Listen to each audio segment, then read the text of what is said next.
ओम सभी को नमस्ते। मंत्रोच्चारण। ओम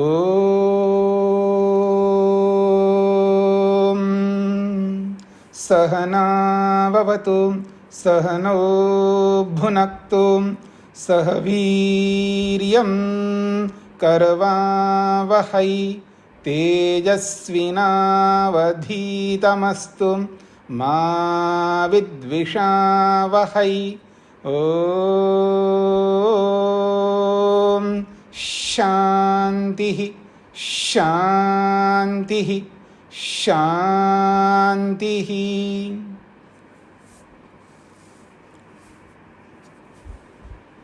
योग दर्शन की 44वीं कक्षा है। समाधिपाद के 16वें सूत्र को लेकर के विचार चल रहा है। वैराग्य दो प्रकार का है।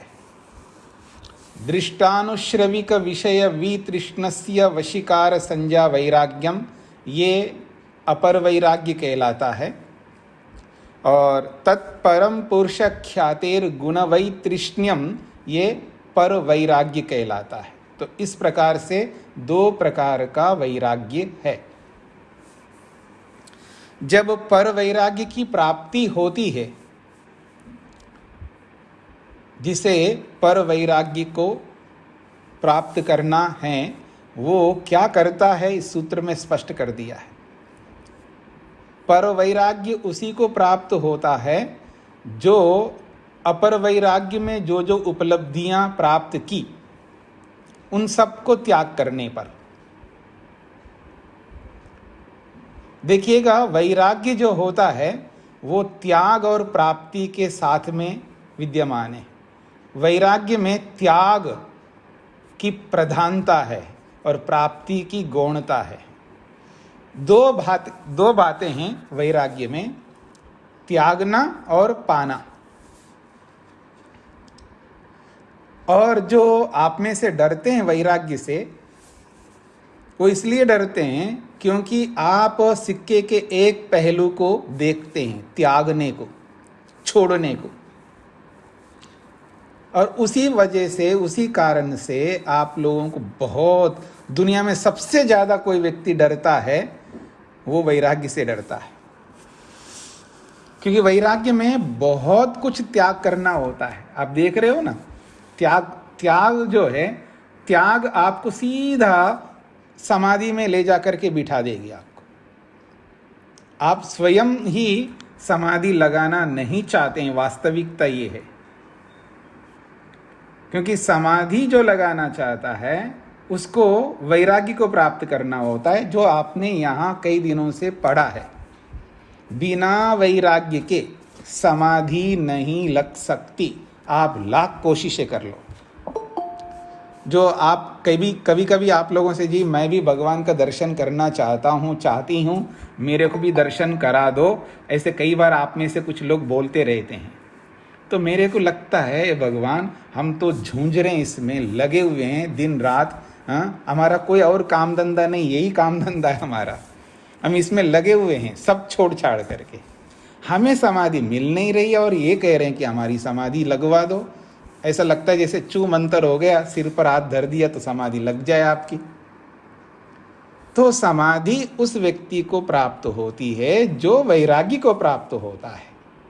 और वैराग्य में दो बातें हैं। जैसे सिक्के के दो पहलू होते हैं, वैसे ही वैराग्य में दो पहलू है। एक है त्याग का,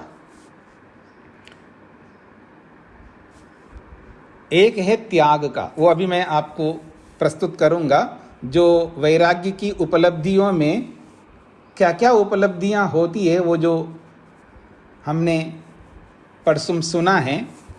पहली उपलब्धि बताइए, प्राप्तम प्रापणीयम। बहुत बड़ी उपलब्धि है। जब पर वैराग्य को प्राप्त कर लेता है तो उसके मन में अब कोई इच्छा नहीं रहती है। आप देखिएगा, हम इच्छाओं का पुतला है। यानी आत्मा, यानी आपको कहीं काट पीट करके, जैसे इंटरनली अंदर घुस करके आपको देखेंगे ना, इच्छाओं के अतिरिक्त और कुछ नहीं मिलेगा। इतनी आकांक्षाएं, इतनी इच्छाएं हैं, इतनी तमन्नाएं हमारे में, इतनी अभिलाषाएं कुछ पाने की, कुछ प्राप्त करने की, वो कुछ भी हो सकता है। और वो सारी इच्छाएं समाप्त हो जाती हैं जब पर वैराग्य की प्राप्ति होती है। कोई एक भी लेश मात्र इच्छा नहीं रहती है। क्यों? इसलिए कहा प्राप्तम प्रापणीयम, जो पाना था सो पा लिया, अब कुछ पाने योग्य रहा ही नहीं है, तो किसकी इच्छा करोगे आप? कौन सी इच्छा है आपके पास में? जो सबसे बड़ी इच्छा है उसकी पूर्ति, जब ईश्वर मिल गया हो, जिसको ईश्वर मिल गया हो, ईश्वर का दर्शन हो गया हो, और ईश्वर के दर्शन से आत्मा को वो सब मिल जाता है जो वो चाहता है, फिर और क्या चाहिए उसको? तो कोई इच्छा रह नहीं जाती है। इसलिए बोला है प्राप्तम प्रापणीयम, जो पाना था सो पा लिया है, अब कुछ पाने योग्य कुछ नहीं रहा, अब मुझे कुछ नहीं चाहिए, क्योंकि मेरे को सब कुछ मिल गया। जब ईश्वर मिल गए तो और क्या चाह रह जाएगी उसमें। इसीलिए कहा प्राप्तम प्रापणीयम। ये बहुत बड़ी उपलब्धि है, केवल कहने मात्र के लिए नहीं है, ये वास्तविकता है। दूसरी उपलब्धि बताइए, क्षीणाः क्लेशाः क्षेतव्या। हमें बहुत बड़ा काम करना होगा। जो हमारे मन के अंदर जो क्लेश है, अविद्या, अस्मिता, राग, द्वेष, अभिनिवेश, जो जन्म जन्मांतरों से हमारे मन के साथ वो क्लेश जुड़े हुए हैं, यानी दुनिया भर के दोषों से हम आकंठ डूबे हुए हैं। मोटी भाषा में कहूं तो क्या कहा मैंने?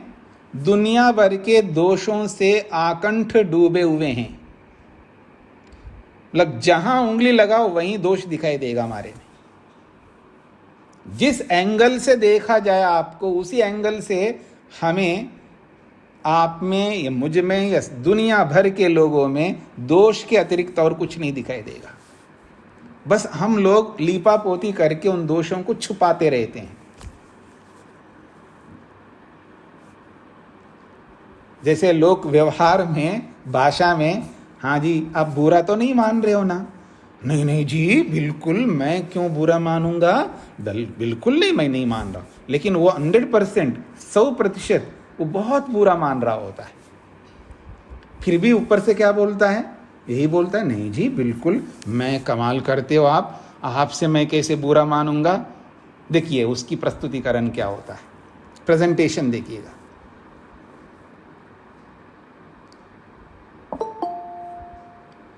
कोई आपके अपने निकट का आदमी कोई आकर के, हाँ जी मेरे को बहुत मुसीबत आ गई है, मेरे को 10 लाख चाहिए अर्जेंट, ऑन द स्पॉट, अभी चाहिए 10 लाख। अब आपके पास कोई पैसे की कमी नहीं है, लेकिन यूँ on the spot 10 lakh cash कैसे दोगे आप? आजकल वैसे भी नहीं रखते लोग कैश, लेकिन चाहिए उसको।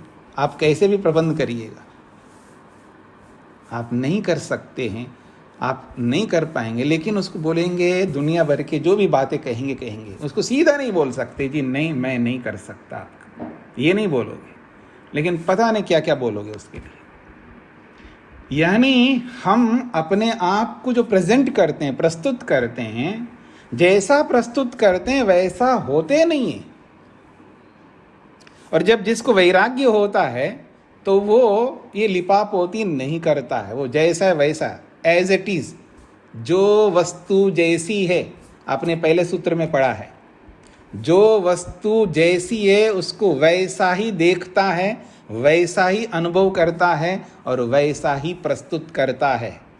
वहाँ कोई परिवर्तन नहीं कर सकता। सद्भूतम अर्थम प्रद्योतयति। तो ये जो जितने क्लेश है हमारे में, हम क्या है अपने दोषों को छुपाते रहते हैं। इतने छुपाते हैं, हम अपने दोषों को दोष मानते भी नहीं है। कई ऐसे दोष हैं हमारे में, उन दोषों को हम दोष नहीं मानते, उनको गुण मानने लगते हैं। तो सारे के सारे दोष जो नष्ट करने योग्य है, उन सबको नष्ट कर देता है जब पर वैराग्य की प्राप्ति होती है। क्षेतव्याः, नष्ट करने योग्य, क्लेशाः, जितने भी क्लेश है, दोष है, उन सबको क्षीणाः, नष्ट कर देता है। ये दूसरी उपलब्धि है। तीसरी उपलब्धि कहिए, छिन्नः श्लिष्ट पर्वा भव संक्रमः। भव संक्रम कहते हैं जन्म और मृत्यु, इसका नाम है भव संक्रम, जन्म और मृत्यु। और हमारी जो स्थिति है वो इसी स्थिति के साथ में है कि हम सब ने जन्म लिया है। आज जितने भी हम सब विद्यमान हैं वर्तमान में, प्रेजेंटली हम सब कुछ लाइव हैं। पता नहीं जी, अगले क्षण में, अगले मिनट में, अगले घंटे में, अगले दिन में क्या होगा हमें नहीं पता है। क्या होगा जी? मृत्यु होगी और कुछ नहीं होगा। जन्म लिया है तो मृत्यु होगी। अब हमारे में से किसका नंबर आएगा मेरे को नहीं पता है। मेरा नंबर भी आ सकता है, किसी का भी आ सकता है, आना अवश्य है। इसको ना आप रोक सकते, ना मैं रोक सकता, कोई नहीं रोक सकता। तो जन्म, जन्म के बाद मृत्यु, मृत्यु के बाद पुनः जन्म, जन्म के बाद फिर मृत्यु, ये जो साइकिल है, ये जो क्रम है, इसको कहते हैं भव संक्रमा। जन्म और मृत्यु का ये क्रम। श्लिष्ट पर्वा, ये बहुत ही श्लिष्ट, यानी ऐसा झगड़ा हुआ है जैसे आप कभी मछली पकड़ने का जाल देखा है आपने? देखा ही होगा, जरूर देखा होगा। भारत में आप रहते हो तो सब कुछ देखते ही रहते हैं ना आप लोग। तो और कभी बड़ा जाल देखना हो तो समुद्र के पास जाना, फिर समुद्र के अंदर जो बड़े बड़े जाल बिछाते हैं, क्रेनों से बिछाते हैं वहाँ पर, हाथ से नहीं बिछाते हैं, क्रेनों से। और किसी जाल में मछली पकड़ में आ जाए फिर वो बाहर नहीं निकल सकता, ये निकल नहीं सकती, यूँ समझ लीजिएगा। तो ऐसे ही ये श्लिष्ट पर्व है। जन्म एक पर्व, मृत्यु दूसरा पर्व, फिर जन्म। ऐसे जन्म और मृत्यु का ये पर्व, ये जो श्रृंखला है, ये लगातार हमारा निरंतर चलता रहता है। ये क्रम है, इसको ब्रेक नहीं कर पा रहे हम लोग, इसको रोक नहीं पा रहे। हम सब का जन्म हुआ तो समझ लेना हम सब मरेंगे। कब मरेंगे मेरे को नहीं पता है, लेकिन मरेंगे अवश्य। मरेंगे तो अवश्य जन्म होगा। तो ये जो निरंतर जो हमारा चल रहा है चक्र, इसको उसने छिन्न, समाप्त कर दिया। अब जब शरीर छोड़ देगा तो जन्म नहीं लेगा वो, शरीर तो छोड़ना पड़ेगा उसको। ये अंतिम शरीर कहलाएगा उसका। जिसने पर वैराग्य को प्राप्त किया है, उसका जो शरीर है उसका अंतिम शरीर माना जाएगा। अब उस शरीर को छोड़ देगा तो सीधा मुक्ति में जाएगा, उसका जन्म नहीं होगा। इसको कहते हैं जो श्लिष्ट पर्व है, जो अत्यंत कष्टकारक जो पर्वों वाला ये जो जन्म और मृत्यु रूपी जो चक्र है, इसको उसने छिन्न, नष्ट कर दिया, समाप्त कर दिया। अब उसका अगला जन्म नहीं होगा। जब अगला जन्म होगा ही नहीं, इस बात को समझने का प्रयत्न करना। अगला जन्म जब होगा ही नहीं है तो उसकी मृत्यु भी नहीं होगी।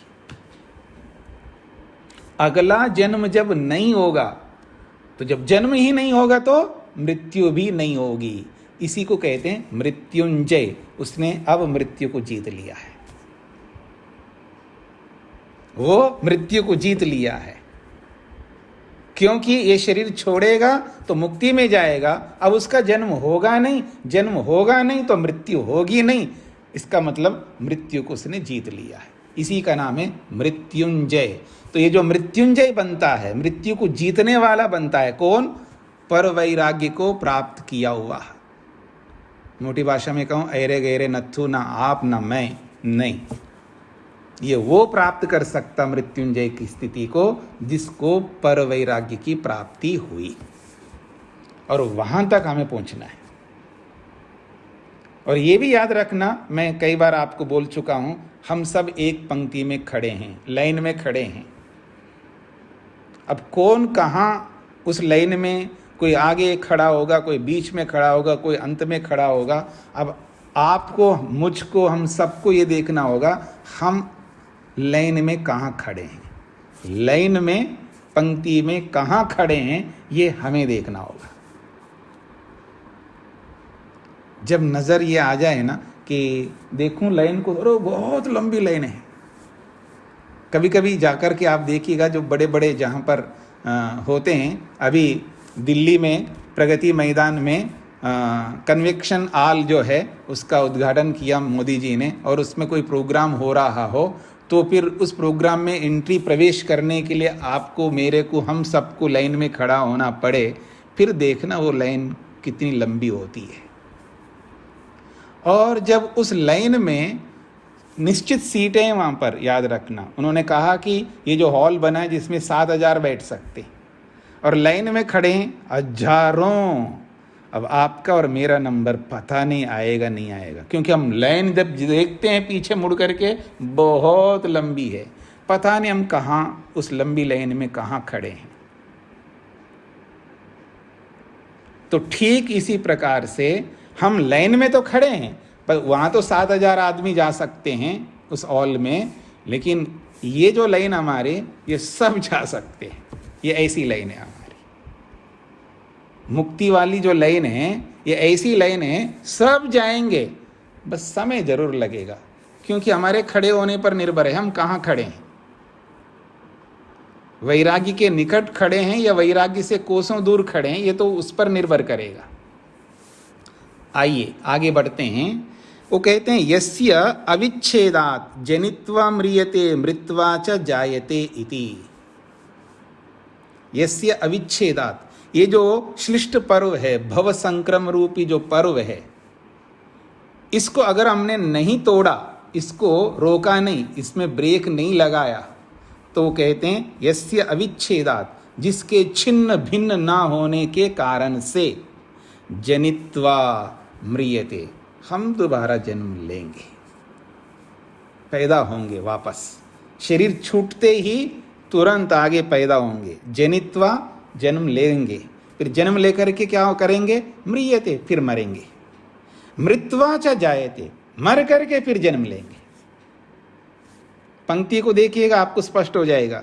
यस्य अविच्छेदात्, जिस शिष्ट पर्व को, जो भव संक्रम रूपी जो श्लिष्ट पर्व है, इस श्लिष्ट पर्व को विच्छिन्न नहीं किया, नष्ट नहीं किया, इसको रोका नहीं है, तो यस्य अविच्छेदात्, जिसको नष्ट ना करने के कारण से जनित्वा म्रियते, पैदा होकर फिर मरेगा। मृत्वा च जायते, मर के दोबारा पैदा होगा। जन्म लेगा, मरेगा, जन्म लेगा, मरेगा। आपको कुछ समझ में आ रहा है जन्म लेने का मतलब क्या होता है? 9 महीने तक भयंकर दुख भोगना। कभी आपने एहसास किया है कि ये जो मृत्यु, मरने वाले जो मर रहे होते हैं ना, उनको जो दर्द होता है, पेन होता है, दुख होता है, कष्ट होता है, वो हलाल बोलते हैं ना आप लोग, हलाल की तरह झटके में होता है वो। लेकिन जन्म का जो दुख होता है वो मृत्यु से कई गुना अधिक दुख होता है। आप एक छोटे से दुख को याद कर रहे हो मृत्यु का, लेकिन जन्म के दुख को याद ही नहीं कर रहे हैं आप, इसलिए आप खुशियां मना रहे हो। जन्म का दुख बहुत भयंकर होता है, बहुत कष्टकारक होता है, असहनीय होता है, और वो भी 9 महीनों तक होता है। हाँ, आप में से डॉक्टर लोग भी है, उनको पता होगा बच्चा जब गर्भ के अंदर रहता है तो किस स्थिति में रहता है, वो थोड़ा सा आंकलन कर सकते हैं डॉक्टर्स लोग, अथवा क्योंकि वो लोग रोज का काम होता है। और विशेषकर जो बच्चों वाले डॉक्टर होते हैं ना, जो बच्चा पैदा करने वाले डॉक्टर, उनको तो बहुत ज़्यादा अच्छा पता रहता है। आप में से कोई हो तो मेरे को बताइएगा। तो जन्म का जो दुख है वो बहुत भयंकर होता है, कष्टकारक होता है, असहनीय होता है। गर्भ के अंदर बैठ करके कितना दुखी हो रहा होता आत्मा, इसकी आप कल्पना नहीं कर सकते। ये तभी कर सकते हैं उसका वर्णन करने वाले शास्त्र को अगर आप पढ़ेंगे। यानी गर्भ में रह करके बच्चा कितना दुखी होता है, इसका वर्णन करने वाला शास्त्र भी है। और उस शास्त्र को जब आप पढ़ोगे ना, तब आपको एहसास होगा कितना दुख उठाता है वो। अभी अभी हमने निरुक्त पूरा किया है कुछ समय पहले। निरुक्त में वर्णन आया है कि जन्म लेता हुआ जो बच्चा होता है कितना दुख उठाता है। मनुस्मृतिकार ने भी कुछ कहा है संक्षेप में, और भी ऋषि लोगों ने अपने अपने ढंग से थोड़ा थोड़ा कहा है। आयुर्वेदकार ने भी बहुत बताया है, और निरुक्तकार ने, यास्क मुनि ने बहुत कुछ बताया है कि जन्म लेने वाला कितना दुखी होता है। मृत्यु से सर्वाधिक दुख अगर किसी को मिलता है, मृत्यु दुख से सबसे बड़ा दुख जन्म का होता है, और इससे आप अनभिज्ञ हैं। तो कहा जा रहा है जिसके विच्छेद ना होने के कारण से, अर्थात बहु संक्रम रूपी जो जन्म और मृत्यु का जो क्रम है हमारा, जो निरंतर चल रहा है, हमारे साथ जुड़ा हुआ है। हर व्यक्ति के साथ जन्म और मृत्यु का जो क्रम है वो छिपा हुआ है, हमारे साथ छेपा हुआ है, जो भी आप बोल सकते हैं, हमारे साथ जुड़ा हुआ है। अगर वो विच्छिन्न हमने नहीं किया वैराग्य से, तो जनित्वा म्रियते, जन्म लेंगे फिर मरेंगे। अब हमारी तैयारी बारी है, हमारा बाट देखा जा रहा है कि कौन मरने वाला है। कौन देखता है? भगवान। हाँ, याद रखना है। हम तो डरते हैं ना, इसलिए हम नहीं देखते हैं, लेकिन जो वैराग्यवान होता है वो देखता रहता है। थोड़ा बहुत भी जिसको वैराग्य होता है वो देखता है, मेरा क्रम, मैं क्रम में हूँ, मरने के क्रम में हूँ, पैदा हो गया हूँ ना, तो अब मेरा जो क्रम है, नेक्स्ट जो अगला जो क्रम है वो मरने वाला क्रम है। क्योंकि जन्म तो हो गया, अब जन्म के बाद क्या है? मृत्यु है। जन्म के बाद मृत्यु है, तो मेरा नंबर कब आ रहा है? तो अपने मृत्यु को सामने देख रहा होता है वैराग्यवान, जो कम थोड़ा बहुत वैराग्य जिसको प्राप्त होता है, और वो अपनी मृत्यु को सामने रख करके वो जल्दीबाजी करता है। जैसे आपको किसी ट्रेन को या किसी फ्लाइट को पकड़ने के लिए जब आप निकलते हैं, और विशेषकर जब आपको किसी न किसी वजह से, कारण से लेट हो रहा होता है, तो जो जल्दीबाजी आपके अंदर होती है, वही जल्दीबाजी से व्यक्ति देख रहा होता है वैराग्यवान कि मेरी मृत्यु कब होगी, मेरा कब, क्योंकि जन्म तो हो चुका है, अब बारी, अगली जो बारी वो मृत्यु की है, मैं कब मरने वाला हूँ। उसको मृत्यु ही दिखती है सामने, वैराग्यवान को। और जब मृत्यु दिखती है उससे डर लगता है, और डरना आवश्यक है, और उसको डर करके वो मुक्ति के लिए, वैराग्य के लिए मेहनत करता है। जब तक आदमी को डरता नहीं, आपको वास्तव में डंडा, ढंग का डंडा नहीं दिखाया जा रहा है आपको, इसलिए आप निश्चिंत हैं। क्यों जी? आपको सही डंडा नहीं पड़ रही आप पर। सही डंडा जब आपके सामने दिखाई दे ना, तो फिर आदमी डरेगा। दंडः शास्ति प्रजा सर्वा, दंडः शास्ति प्रजा सर्वा, मनु महाराज ने कहा है। आदमी डंडे से बहुत डरता है। वो जो डंडा है वो हमारे सामने नहीं दिख रहा है, लेकिन जो वैराग्यवान व्यक्ति होता है, विवेकी व्यक्ति होता है, उसको डंडा ही दिखता है, मृत्यु वाला डंडा दिखता है। तो इसलिए उस मृत्यु से डरता हुआ वो जल्दीबाजी करता है। जैसे आप गाड़ी पकड़ने के लिए, फ्लाइट पकड़ने के लिए जल्दीबाजी करते हैं, वैसे वो जल्दीबाजी करता है वैराग्य को पाने के लिए, वैराग्य को प्राप्त करने के लिए वो जल्दीबाजी करता है। और वो जल्दीबाजी हमारे व्यवहार से दिखना चाहिए, हाँ ये आदमी जल्दी कर रहा है, वैराग्य के लिए तड़प रहा है, वैराग्य के लिए आकर्षित है, वैराग्य के प्रति इसकी आकंठ तमन्ना है, अभिलाषा है, इसको और कुछ नहीं दिख रहा है, इसको वैराग्य दिख रहा है। ऐसा होना चाहिए। जैसे आप में से कुछ लोग ऐसे भी होंगे ना, आपको कुछ नहीं दिखता पैसे के अलावा। आप में से कुछ ऐसे भी लोग होंगे जिनको जमीन के अलावा कुछ और नहीं दिखता होगा।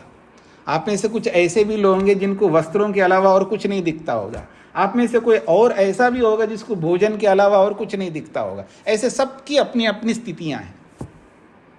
ऐसे ही विवेकी व्यक्ति को वैराग्य के अतिरिक्त और कुछ नहीं दिखता है।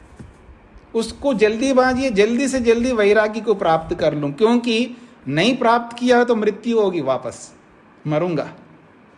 फिर मरूंगा मैं, क्योंकि अगला क्रम मेरा मरने का ही है, पता नहीं कब मरूंगा।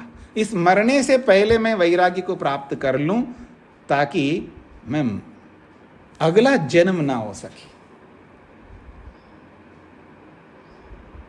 वो क्या कह रहा है? वो ये कह रहा है विवेकी व्यक्ति, मैं जल्दीबाजी करके जल्दी करके मैं वैराग्य को प्राप्त कर लूं ताकि मेरा अगला जन्म ना हो सके।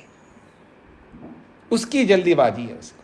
तो अगले जन्म ना हो सके उसके लिए वो वैराग्य को प्राप्त करने की चेष्टा करता है, और यही मृत्युंजय बनने की चेष्टा है। तो कहते हैं यस्य अविच्छेदात् जनित्वा म्रियते, जिस भव संक्रम का विच्छेद ही नहीं किया हमने तो जनित्वा पैदा तो हुए हैं, म्रियते अब मरने की बारी है हमारी, हम सबकी मरने की बारी है। कब आएगा किसी को नहीं पता है। तो जी ये बातें मैं आपसे ही कर सकता हूँ क्योंकि आप योग पढ़ रहे हैं। मैं सामान्य प्रवचन में ऐसी बातें नहीं कर सकता। जिसका बैकग्राउंड ना हो इन बातों का, उसके सामने मैं मरने की बात नहीं कर सकता। वो कभी जीवन में मेरे को दोबारा देखना नहीं चाहेगा। ये आप लोगों से इसलिए कर रहा हूँ जोर शोर से क्योंकि आपकी भूमिका बनाई है मैंने इतने दिनों से। ये आपको सुनने योग्य बना रहा हूँ। ये अलग बात है आप लोग नहीं सुनना चाहते हैं कोई, तो उसके लिए मैं कुछ नहीं कह सकता, लेकिन आपको ये चाह उत्पन्न करनी होगी मेरी बातों को सुनने की। सुनने का धैर्य रखना होगा, क्योंकि मैं सीधा ऐसे लीपा पोती वाली बातें नहीं करूँगा। जो यहाँ ऋषि कह रहे हैं उन्हीं बातों को आपके सामने रख रहा हूँ, और मैं इस बात को भी आपके सामने रख रहा हूँ क्योंकि हम सब एक लाइन में खड़े हैं, कोई आगे पीछे, इसमें कोई बहुत बड़ी बात नहीं है। इसलिए हम सब एक ही प्रकार के लोग हैं। तो ये बातें हमें सुनना है और सुन करके डरना है, और डर करके जन्म से बचने की चेष्टा करनी है। क्या बोल रहा हूं मैं? जन्म से बचने की चेष्टा करनी है। अब ये मत समझना कि मृत्यु से बचने की चेष्टा, मृत्यु तो सामने खड़ी है, मरना तो है, लेकिन दोबारा जन्म ना हो इसकी चेष्टा करनी है। और दोबारा जन्म ना हो उसके लिए हमें वैरागी को प्राप्त करना है। तो कहते हैं जिसके विच्छेद ना होने से इस भव संक्रम, ये जो जन्म मरण रूपी जो श्रृंखला है, उस श्रृंखला को हमने विच्छेद नहीं किया, अर्थात उसको तोड़ा नहीं है। उस श्रृंखला को हमने तोड़ा नहीं है, वो वैसी की वैसी है। तो म्रियते, मरने के कगार पर खड़े हैं।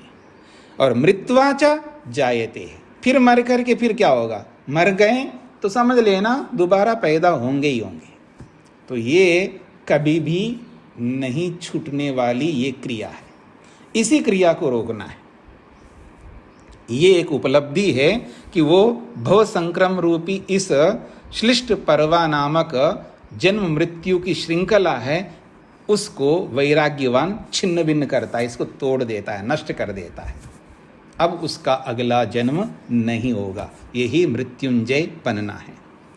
अगली बात कही जा रही है, ये जो वैराग्य है, जो वैराग्य की बात कही है, पहले अपर वैराग्य की बात कही है, इस सूत्र में पर वैराग्य की बात कही है।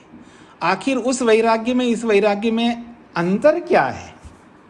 क्या अंतर है? दोनों ही तो वैराग्य है। तो कहते हैं ज्ञानस्यैव पराकाष्ठा वैराग्यम। आखिर ये वैराग्य है क्या? वैराग्य कहो, विवेक कहो, ज्ञान कहो, तीनों एक ही है। इस बात को समझने का प्रयत्न करिएगा। नॉलेज, आपकी भाषा में अगर मैं नॉलेज कहूँगा, तो वो जो नॉलेज जिसको आप बोल रहे हो उसको अगर अनुवाद करेंगे तो नॉलेज को क्या कहते हैं? ज्ञान कहते हैं। तो ज्ञान कहो, विवेक कहो और वैराग्य कहो, कोई अंतर नहीं है तीनों में। तो इसलिए कह रहे हैं ज्ञानस्य एव पराकाष्ठा।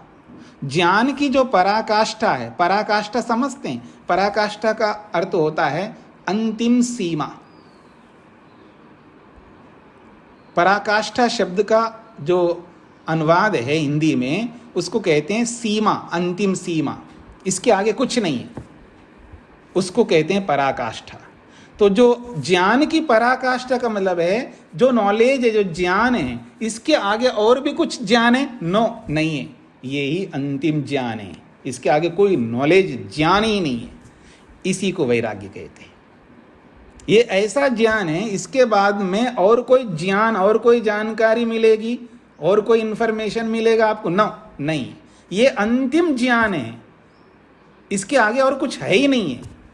इसको कहते हैं ज्ञान की पराकाष्ठा। तो ज्ञान की पराकाष्ठा को ही वैराग्य कहते हैं।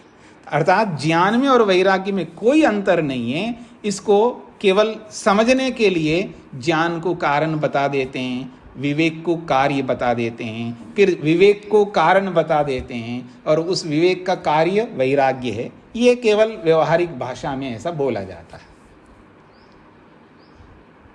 अब व्यवहारिक भाषा में बोल देता हूँ आपको। हाँ जी, यू नो, हाँ आई नो, मेरे को सब पता है। ये जो नॉलेज है जिसको आप कहते हैं, ये क्या है? ये है इंफॉर्मेशन, जानकारी, डाटा है, जानकारी। ऐसी जानकारी एक से बढ़कर एक लोगों के पास में, अलग अलग विषयों की, अलग अलग विषयों की जानकारी, इंफॉर्मेशन जो है वो सबके पता नहीं, जिस पर उंगली लगाओ वो ही अपने आप को एक समझाने के लिए माना जाता है। दुनिया में डेढ़ बुद्धि है। डेढ़ बुद्धि समझते हैं? डेढ़ बुद्धि उसको कहते हैं कि मैं जो जानता हूँ, आई नो एवरीथिंग, मैं सब कुछ जानने वाला हूँ, मेरी बुद्धि पूरी है। और दुनिया जो भी मेरे सामने आते हैं, वो चाचा ताऊ गुरु आदि जो भी आ जाए, उन सब की बुद्धि आदि है। जितना मैं जानता उतना नहीं जानते सामने वाले, मेरे से कम जानते। भले ही मेरे समान विद्वान भी मेरे सामने खड़े हो जाए तो मैं यही मानूंगा, नहीं मेरी बुद्धि सबसे ज्यादा है, सामने वाले की बुद्धि कम है। ये जो दृष्टि है, हर व्यक्ति की दृष्टि ऐसी होती है। इसके लिए किसी महानुभाव ने बोला है, दुनिया में डेढ़ बुद्धि होती है। अर्थात मेरी बुद्धि पूरी है, बाकी सारी दुनिया की बुद्धि आधी है। तो इसलिए कहाँ कितनी बुद्धि हो गई जी? डेढ़ बुद्धि। तो ये जो डेढ़ बुद्धि वाले लोग होते हैं, वो कैसे होते हैं? वो ऐसे ही होते हैं, आई नो एवरीथिंग, मेरे को क्या समझाते हो आप, मेरे को कोई समझाने की जरूरत नहीं है, आई नो, मेरे को सब पता है। तो जो पता है, ये जो बोलते हैं जो भी लोग, जिस किसी भी विषय में, वो सारी की सारी इंफॉर्मेशन होती है, जानकारी होती है, वो डाटा है। और वो डाटा जो है, चाहे मोबाइल में रहे या मेरे दिमाग में रहे, देयर इज नो डिफरेंस, उसमें कोई अंतर नहीं है। इस बात को समझने का प्रयत्न करिएगा। जो मेरे दिमाग में रहे वो डाटा, या मोबाइल में रहे या किसी यंत्र में रहे, किसी डिवाइस में रहे, कोई अंतर नहीं है। क्योंकि वो डिवाइस भी यूज नहीं कर सकता, और मैं इतना लंबा चौड़ा शरीर वाला बन करके अपनी बुद्धि में उस जानकारी की इंफॉर्मेशन को रखते हुए मैं भी कोई यूज करने वाला नहीं उसका। तो क्या अंतर हुआ? इतनी जानकारी पा करके अगर मैं यूज उसका प्रयोग नहीं करता हूं, तो आपकी जानकारी का क्या अर्थ है? इसका नाम है नॉलेज। अब थोड़ा सा उसके आगे बढ़ते हैं, विवेक। किसी को विवेक हो जाता है, तो विवेक होता है तो क्या करता है? वो करने लगता है। जो इंफॉर्मेशन है, जो जानकारी है, उसको वो प्रयोग में ला रहा होता है। और जहां जहां जितना प्रयोग में ला रहा होता है, उतना उतना उसका जो ज्ञान है वो अलग प्रकार का होता है। अब वो इंफॉर्मेशन तक नहीं सीमित रहा, वो प्रयोग्य यानी प्रयोग करने योग्य जानकारी, यानी उस जानकारी को वो प्रयोग में ला रहा है, वो विवेक हो जाता है।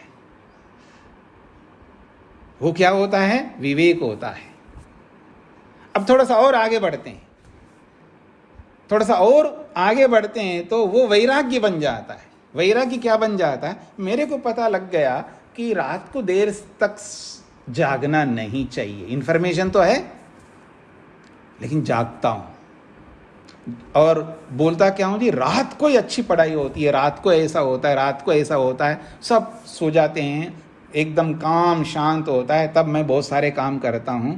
कोई पढ़ने वाला पढ़ने लगता है, कोई ऑफिशियल काम करने वाला वो काम करता है, जो जिसकी जैसी स्थिति है वो करता है, रात को जगते रहते हैं, उनको लगता है कि ये बहुत अच्छा रहता है। जो भी है ये जानकारी है। अब उसको थोड़ा सा इन्वेस्टिगेशन करके उसको समझने लगता है, उसको थोड़ा सा समझ में आता है नहीं रात को जागना नहीं चाहिए, लेकिन जाग रहा है। इंफॉर्मेशन के मिलने से, मतलब जानकारी होने से अब उसके अंदर बदलाव आता है, कोई ज़रूरी नहीं है। यूँ जानकारियाँ डाटा बहुत है दिमाग में, उसका कोई अर्थ नहीं है। उसका अर्थ तब होता है जब उसको प्रयोग में ला रहा होता है, और जैसे वो प्रयोग में ला रहा होता है वो विवेक बन जाता है। अब वो वैराग्य कब बनेगा? अब देखिएगा, रात को देर तक जागना नहीं चाहिए, अब मैंने रोक दिया, अब मैं जागता ही नहीं, तो जागने को त्याग कर दिया, जागने को त्याग कर दिया और सोने को ग्रहण कर लिया, समय पर सोने को ग्रहण कर लिया और जागने को त्याग कर दिया। इसको कहते हैं वैराग्य। और त्याग किए को त्याग किए रखना, वापस नहीं पकड़ना उसको, 2-4 दिन करके फिर वापस जागने लग जाए, ऐसा नहीं। जिसको मैंने त्याग कर दिया तो त्याग कर दिया, तो त्याग किए हुए को त्याग किए रखना और ग्रहण किए को ग्रहण किए रखना, यह है वैराग्य। और ये क्या है? आखिर ये ज्ञान ही है, लेकिन यह ज्ञान की पराकाष्ठा है। यहां पर यह ज्ञान की पराकाष्ठा है, इसके आगे और कोई ज्ञान है ही नहीं है उसके विषय में। मतलब रात को देर तक जागना नहीं चाहिए, मैंने इन्वेस्टिगेशन करके प्रमाणों से, स्टैंडर्ड से सब समझ लिया, समझ करके उसको प्रयोग में लाया और ला करके उसको त्याग कर दिया, छोड़ दिया, अब जागता ही नहीं है और समय पर सो जाता। यह है वैराग्य। और ऐसा जिस जिस विषय में हम करते हैं उस विषय में ये वैराग्य कहलाएगा। और ऐसा सब में करना होगा, ऐसा सब में करना होगा, तब ये वाला वैराग्य होगा।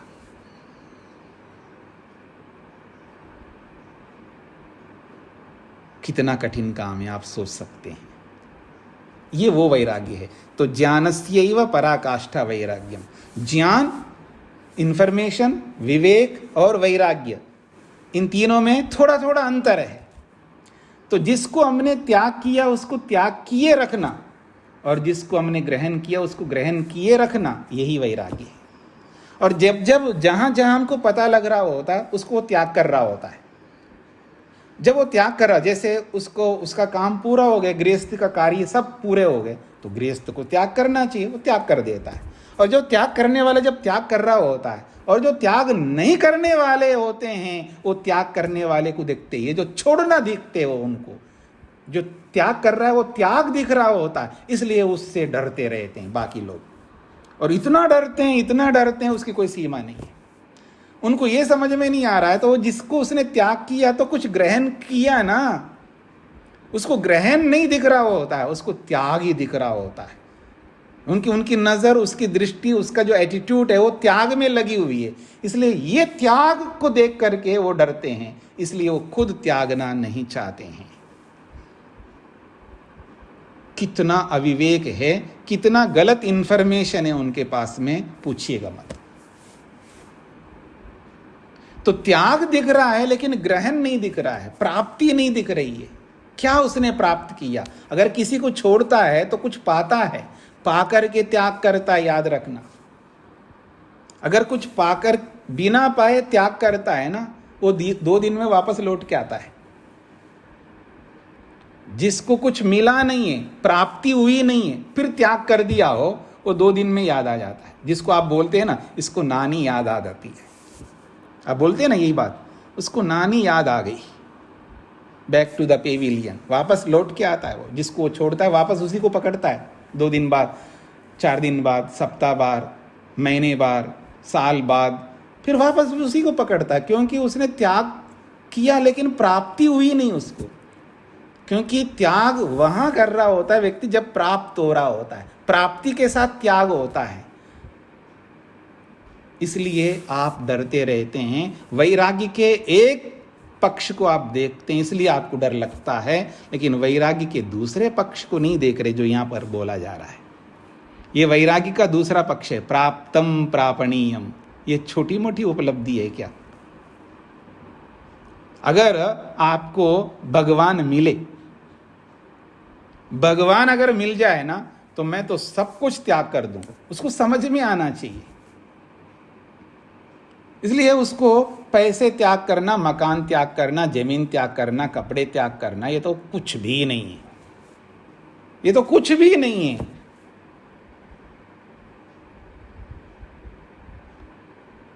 फिर कुछ क्या है जी? कोई चाकू तलवार लेकर के मेरे गले के ऊपर रखे काट डालूंगा, मैं कहूंगा काट डाल, क्योंकि इसके काटने के बाद मेरे को भगवान मिलने वाला है। तो मेरे को क्या करना है इस शरीर में रह करके? मेरा उद्देश्य शरीर में ना रहने का है। मेरे को तो भगवान चाहिए, भगवान के पास जाना है, मेरे को मुक्ति में जाना है। तो इस शरीर में रह के क्या करूंगा? काट डाल तू।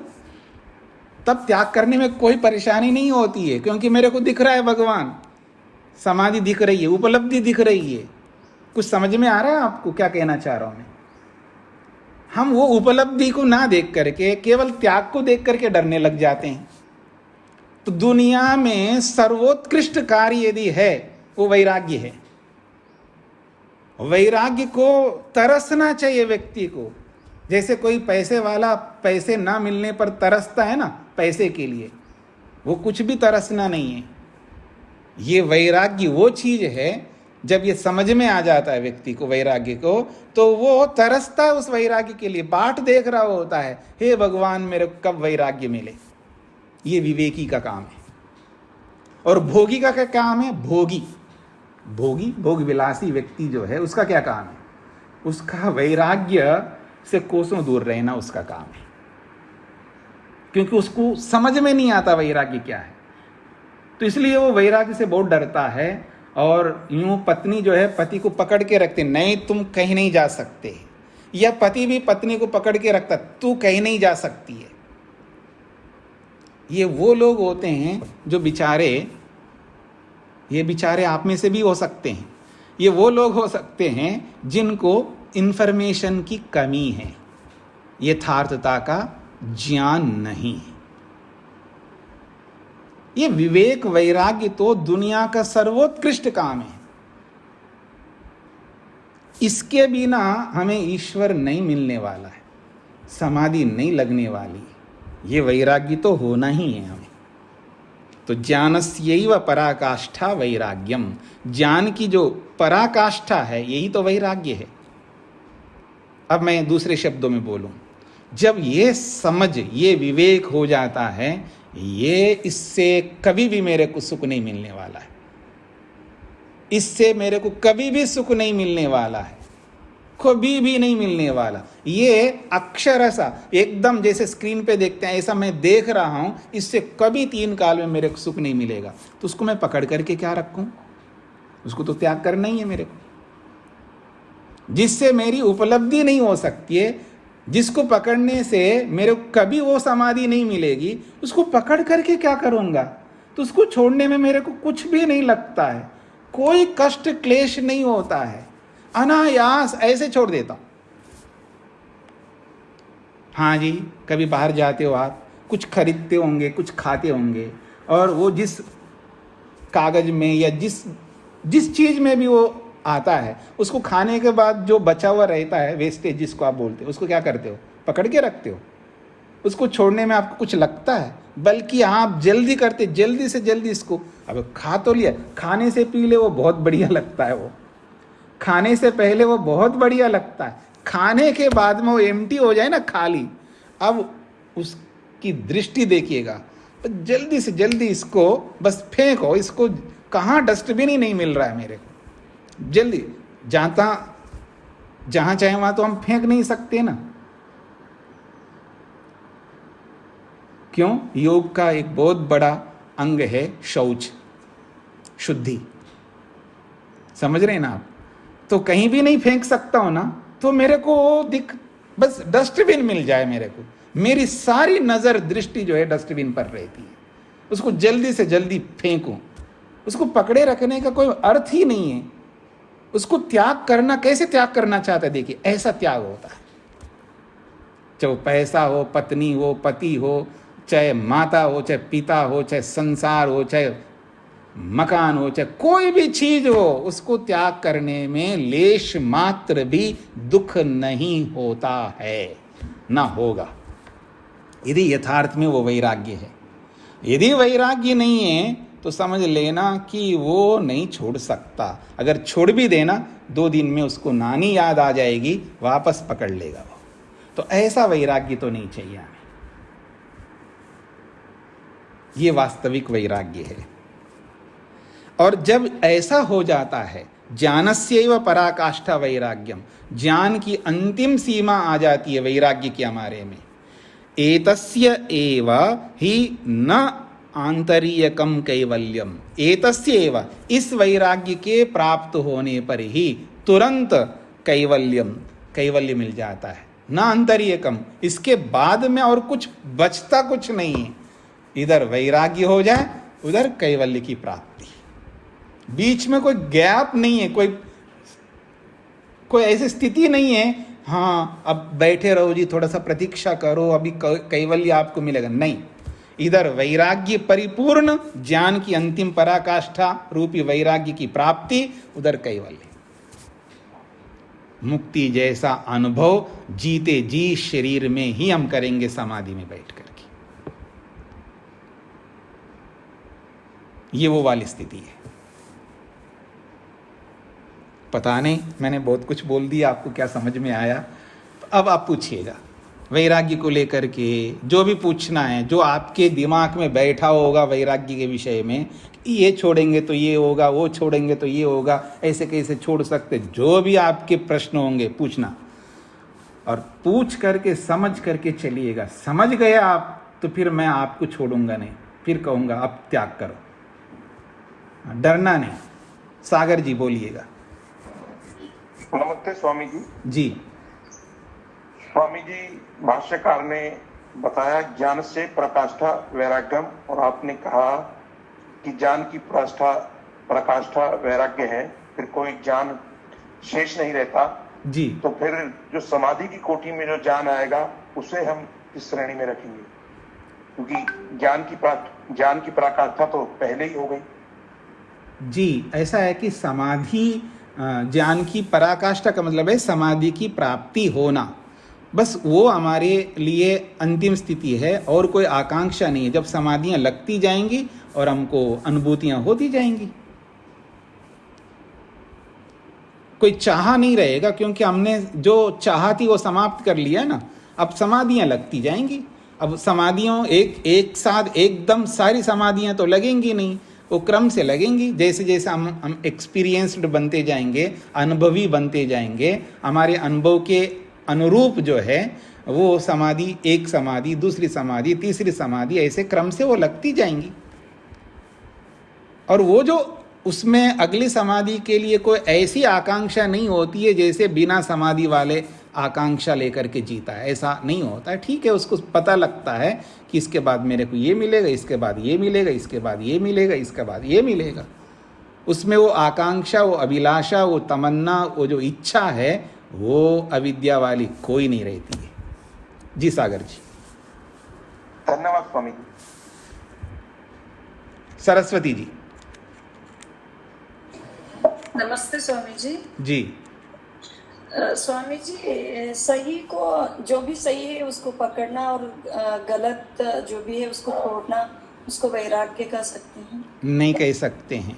केवल पकड़ना और छोड़ना ही वैराग्य है तो हम बहुत कुछ पकड़ते रहते हैं और बहुत कुछ छोड़ते रहते हैं, उसको वैराग्य नहीं कहते। पालन करना और उसके साथ साथ उसका पालन करना। देखिए, वैराग्य का अर्थ ये होता है, जैसे उदाहरण के लिए आप में से किसी ने सिगरेट पिया है, वो पीता रहता है। वो जो स्मोकर होता है ना, वो कौन सा स्मोकर बोलते हैं आप? Chain smoker. हाँ, चेन स्मोकर। इस तरह का मान लो पीता रहा है, अब उसको विवेक हो गया, अब उसको वैराग्य हो गया, अब उसने त्याग कर दिया सिगरेट पीना। अब त्याग किया सो त्याग किया, पकड़ेगा कभी नहीं। अब बस कभी नहीं पकड़ेगा, जब तक मृत्यु नहीं होती है तब तक वो कभी दोबारा भूल करके स्वप्न में भी नहीं पकड़ेगा। उसने त्याग कर दिया। ऐसा अगर हमने त्याग किया तब तो वैराग्य कहेंगे। लेकिन संसार में आप बहुत कुछ पकड़ते रहते, त्यागते रहते हैं, उसको वैराग्य नहीं कहते हैं। ये तो संसार का रूटीन है आपका। जो आपको अच्छा लगता रहता है उसको पकड़ते रहते हैं, जो अच्छा नहीं लगता उसको छोड़ते रहते हैं, फिर कुछ समय के बाद फिर वापस उसको पकड़ते रहते हैं जिसको आप छोड़ते हैं। उसको वैराग्य नहीं कहते। निरंतर उसका पालन करना। देखिए मेरी बात को आपको समझना है, कॉन्सेप्ट को समझ लीजिएगा, इधर उधर पटरी से मत उतरिएगा। एक आदमी गोलगप्पा खाता है, ज़्यादा खा लिया, 1-2 दिन खा लिया, बस हो गया जी, मन भर गया, मैं नहीं खाऊंगा। महीना 2 महीना साल भर नहीं खाएगा, उसके बाद फिर कभी उसको जीवन में गोलगप्पे खाने की इच्छा नहीं पैदा होती है। ऐसा त्याग हम नहीं कर रहे हैं यहाँ पर, ऐसा कोई वैराग्य नहीं होता है। चाहे वो गोलगप्पे का एक उदाहरण दे रहा हूँ, आप किसी भी भोजन का लीजिएगा, किसी भी कपड़े का लीजिएगा, किसी भी मकान का लीजिएगा, किसी भी गाड़ी का लीजिएगा, जो भी व्यवहार में जिन जिन चीज़ों के साथ आप जुड़े रहते हैं उन सबको ले लीजिएगा। वैसा पकड़ना छोड़ना वो वाला वैराग्य नहीं कहलाता है। ये वो वैराग्य है जिसको हमने छोड़ दिया सो छोड़ दिया, दोबारा कभी भी हम पकड़ नहीं सकते। क्यों? अविद्या नहीं है, ये याद रखना। और हम अविद्या से आकंठ डूबे हुए हैं, तो ऐसी स्थिति में हम कितने ही पकड़ ले, कितने ही छोड़ ले, वो वैराग्य बिल्कुल नहीं है। यही तो भूल हो रही लोगों में कि किसी को कहता है जी मेरे को वैराग्य हो गया, मैंने सब छोड़ करके आ गया। अब लवनीश जी आकर के मेरे को बोले जी मेरे को पूरा वैराग्य हो गया जी, मैंने सब छोड़ दिया, छोटे छोटे परिवार को, घर को, पत्नी को और व्यापार को, जो भी है। मैं कहता बाबूजी आपको कुछ नहीं हुआ, आप वापस जाओ घर जल्दी से जल्दी। ऐसा वैराग्य नहीं होता है जी। स्वामी जी और एक प्रश्न था, जब बच्चा गर्भ में आ जाता है तो वो मूर्छित अवस्था में होता है, तो उसको दुख कैसा होता है स्वामी जी? ये आपको समझना पड़ेगा। उस विद्या को आप पढ़ेंगे, समझेंगे तो ही समझ में आएगा, वैसे यूं समझ में नहीं आएगा। नहीं मतलब तब तो अभी ब्रेन और ये सब डेवलपमेंट स्टेज में होता है। देखिएगा, जब कोई व्यक्ति, प्रामाणिक व्यक्ति कुछ बोलता है तो उसको हमें स्वीकार करना होता है। हमें जानकारी नहीं है, हमें कैसे जानकारी होगी? ये आपके माँ है तो हम मान लेते हैं, जो मेरी माँ है यही है, ये मेरे पिता है, हम बताते हैं तो मान लेते हैं। तो हमको जो हमारे बड़े लोग हैं, जिन पर हम विश्वास रखते हैं, उनके बोलने पर हमें स्वीकार करना होता है। और हमारे में वो योग्यता वर्तमान में नहीं है कि उसको क्रॉस क्वेश्चन करके ये सही है गलत है ये समझने का। और जब तक वो स्थिति नहीं आती तब तक आंख मीच करके उसको स्वीकार करना होता है, क्योंकि वो प्रामाणिक व्यक्ति बोल रहा है। तो ऋषि बोल रहा है तो हमें मानना है ना। वो कहता है कि दुख मृत्यु से अधिक दुख जन्म का होता है, बस हमको आंख मीच करके मानना है। और उसको प्रत्यक्ष करना चाहते हो तो पढ़ो ना उस शास्त्रों को, वो प्रॉपर वे में उसी ढंग से आप पढ़ो, जानो, समझ में आ जाएगा आपको। कोई कहता है जी मैं पेट को चीर करके देखना चाहता हूँ इसके अंदर क्या है, तो ठीक है जी डॉक्टर बन जाओ। हमने कब मना किया आपको? डॉक्टर बन करके प्रत्यक्ष करके देखो। स्पष्ट हो रहा है आपको मैं क्या कहना चाह रहा हूँ? धन्यवाद जी जी। हाँ, अजीत जी को क्या पूछना है? जी। समाधि का सुख है वही मुक्ति का सुख होता है या उसमें कोई अंतर भी होता है स्वामी जी? मुक्ति जैसा होता है, मुक्ति का मतलब जब शरीर रहित होकर के जब हम मुक्ति में जाएंगे तो उस समय जैसा सुख होता है वैसा सुख शरीर में रहते हुए भी समाधि में बैठ करके होता है। कोई अंतर नहीं होता है। केवल अंतर इतना होता है, यहाँ शरीर आदि साधन है हमारे पास में, मुक्ति में नहीं होंगे ये साधन, बस इतना अंतर होगा।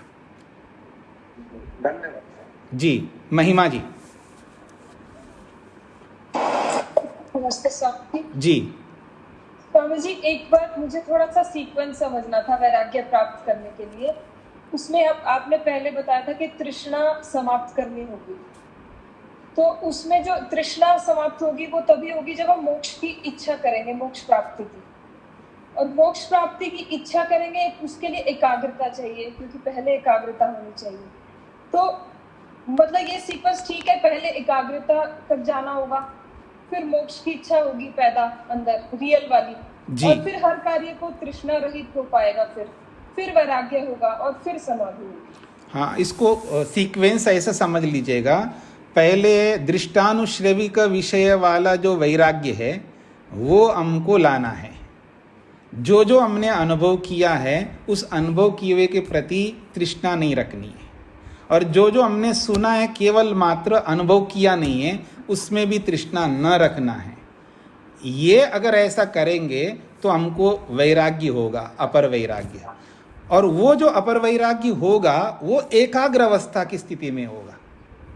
ये जो अपर वैराग्य होगा, ऐसे ही कोई दृष्ट और अनुश्रविक विषय में तृष्णा न रख के ऐसा कभी नहीं होगा। वो एकाग्र अवस्था को पाकर के सात्विक मन में ही ये स्थिति बनेगी। एकाग्र अवस्था लानी होगी। एकाग्र अवस्था को ला करके फिर दृष्टानुश्रविक वाला वैराग्य को प्राप्त करना होगा। एकाग्रता पहले लाना, उसको ला करके दृष्टानुश्रविक विषय वाला वैराग्य को पाना। उसके बाद में फिर हमें आत्मदर्शन करना, जीवात्मा का दर्शन करना। जो 4 प्रकार की समाधियां संप्रज्ञात की बताई है, वो अपर वैराग्य के होने पर वो 4 प्रकार की समाधियां लगती हैं। और उन 4 प्रकार की समाधियों में हम जो जो अनुभव करते हैं उसके बाद में अंत में जाकर के जीवात्मा का, स्वयं का दर्शन प्रत्यक्ष करते हैं। और जब स्वयं का दर्शन करते हैं तो जितनी भी समाधियां प्राप्त करते हैं उन सारी समाधियों का एक बार हमने प्राप्त किया इसके बाद दोबारा नई समाधि लगाएंगे ऐसा नहीं है। उन सारी समाधियों को बार बार लगा करके उसको दृढ़ बनाना होता है। तो ऐसे करते करते करते जब जीवात्मा का साक्षात्कार होता है लास्ट में, संप्रज्ञात समाधि का अंतिम समाधि, तो जीवात्मा का दर्शन कर लिया, यानी अपने स्वरूप का हमने दर्शन किया। आज तक हुआ नहीं है लेकिन समाधि में कर लिया। और समाधि में दर्शन करने के बाद में एक बार कर दिया इसका मतलब ये नहीं होता अब हो गया। वो जो दर्शन किया है उस दर्शन को बार बार रोज लगा करके हम अपने आप का दर्शन करते रहेंगे। और अपने आप का दर्शन करके जो अपने आप को जो अनुभूतियाँ होती है उससे हमारी तृप्ति होती है, संतुष्टि होती है, आकांक्षाएं समाप्त होती है, नहीं होती है तो फिर हमको लगता फिर और क्या करूं। तब हमारे स्वयं के दर्शन का अभ्यास करते करते वो जो हमने संप्रज्ञात समाधि में जो बहुत सारी उपलब्धियां की है और उनको हम पकड़े रखते हैं। जैसे आज आप लोग कोई पैसे को, कोई सोने चांदी को, कोई कपड़े को, कोई मकान को, कोई ज़मीन को, कोई अपने अपने जो भी आपके अपने होंगे उनको जैसे आप पकड़े रखे हो ना आज, वैसे ही उस समाधि की उपलब्धियों को पकड़ के रखता है, उसको छोड़ना नहीं चाहता है। और जब उसको ये एहसास होता है इसको जब तक पकड़े रखूंगा तब तक वो मेरे को नहीं मिलने वाला ईश्वर, तब उसको एहसास होता है, तब उसको वैराग्य होता है, तब वो सब छोड़ देता है। यह है पर वैराग्य। ये ऐसा क्रम है। अभी बहुत कुछ समझना है जी। ये तो थोड़ा संक्षेप से मैंने बताया है। आगे इस सूत्र के बाद में संप्रज्ञात समाधि का विस्तार से विवरण आएगा, तब आपको और समझ में आ जाएगा। ठीक है। हाँ जी, और किसी कुछ पूछना है? कई लोग डरे तो नहीं है कि पता नहीं पूछेंगे तो क्या होगा। हाँ, डरो मत। वैराग्य से कभी नहीं डरना। वैराग्य से प्रेम करना सीखिएगा। आपने बहुत प्रेम किया माँ से, पति से, पत्नी से, बच्चों से, पता नहीं किस किस से, पता नहीं किस किस से आपने प्रेम किया होगा। अब इस वैराग्य से भी प्रेम करिएगा, इसको भी समझने का प्रयत्न करिएगा। अच्छी बात है, कोई पूछ नहीं रहे हैं, मतलब निहाल हो गए, लगता है ऐसे जानकारी हो गई, आपको समझ में आ गया है। अब पूछेंगे तो पता नहीं क्या बोलूँगा, इसलिए डरो मत, पूछिएगा। ऐसा है, कभी भी संशय में नहीं रहना। एक बात, कभी भी अपनी आकांक्षा को अभिव्यक्त किए बिना अपने अंदर दबा करके नहीं रहना है। डर किस बात का, किससे डरना है आपको? आप इसी डर को तो बाहर निकालना है आपको। ये जो अभिनिवेश क्लेश है ये कूट कूट करके भरी हुई हमारे अंदर, कूट कूट करके भरी हुई है। कोई कम नहीं है, सबके अंदर अभिनिवेश नामक ये डर आकंठ भरा हुआ है। हम इतने, मोटी भाषा में कहूँ, हम इतने डरपोक हैं, इसकी कोई सीमा नहीं है। तो यही तो अभिनिवेश नामक डर है। इस डर को समझना है और इस डर से बाहर निकलना है। इनको समझने का प्रयत्न करिएगा तो धीरे धीरे आपके सामने बातें आएंगी। बस छोड़ना नहीं इसको, इस विद्या को छोड़ना नहीं है, इससे मोह मत मोड़ना नहीं है, इससे डरना नहीं है, बस इसको पकड़े रखिएगा इस विद्या को। तो धीरे धीरे आपके सामने सारी बातें आएंगी। तो इसको यहीं पर विराम देता हूँ। ओम शांति शांति शांति।